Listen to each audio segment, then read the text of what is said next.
In the besieged 21st century, every public building is an armed camp, and every invited White House guest needs a security clearance.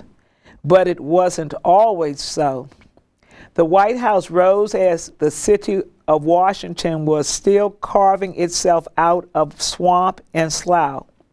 It stood without a fence in a town more blueprint than brick. Even in the 1840s, the White House stood open to its neighborhood, according to one of the few anecdotes from the William Henry Harrison administration. Harrison lore is scant because the old soldier, parenthesis, he was 68, lived only a month and a day of his presidency. His most famous role was as principal figure in the first White House funeral, lying in magnificent state in the East Room. Still, a story of the living man survives. As a soldier, Harrison knew the value of victualizing and noted the absence of a good milk cow on the premises. He went off on foot one market day and found a promising cow.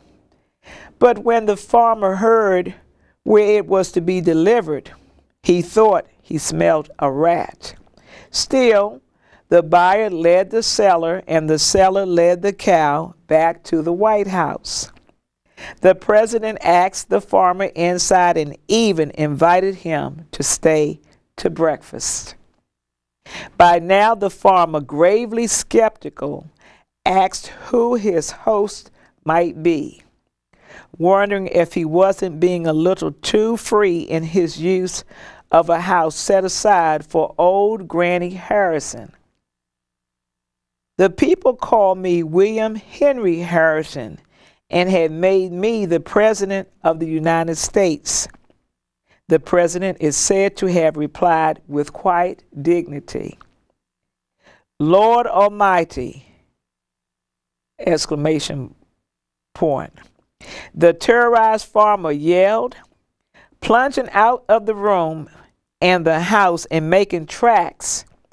The still open country passed any number of security checkpoints, yet unbuilt.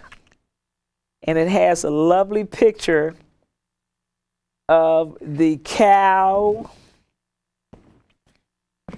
and the farmer and the president going up the walkway to the White House. I thought this was a lovely story. I'm sure that if you read this book, you'll find many more interesting stories. The next book, which I would like to share with you, is called Sweet Music in Harlem. It's by Debbie A. Taylor and is illustrated by Frank Morrison. I'm going to just read you a small excerpt from the book. And I don't see page numbers on here, so I can't really tell you. It's in the first couple of pages. I think this is page 2 that I'm reading from, and I think I'll just read you pages 2 and 3. CJ, where can my bat be? Called Uncle Click from the bathroom. That photographer from High Note magazine will be out front in an hour, and I've got to look good. It's not every day a Harlem trumpet player gets his picture taken. CJ smiled at the old poster on the wall. A young Uncle Click with a snappy black beret blew a gleaming trumpet. CJ looked at that poster every morning and dreamed of standing on stage, blowing his own sweet music for a room full of admiring folks. During the 4 years he had lived with Uncle Click, CJ had learned to hold his clarinet just right, to practice every day, and to keep a penny in his shoe for good luck. When he blew out the candles on his birthday cake next week, he'd wish that one day his own picture would be on a poster too. But for now, CJ just tried to make his notes ring out clear and strong from his dented second-hand clarinet. And I want to show you the lovely artwork in this book.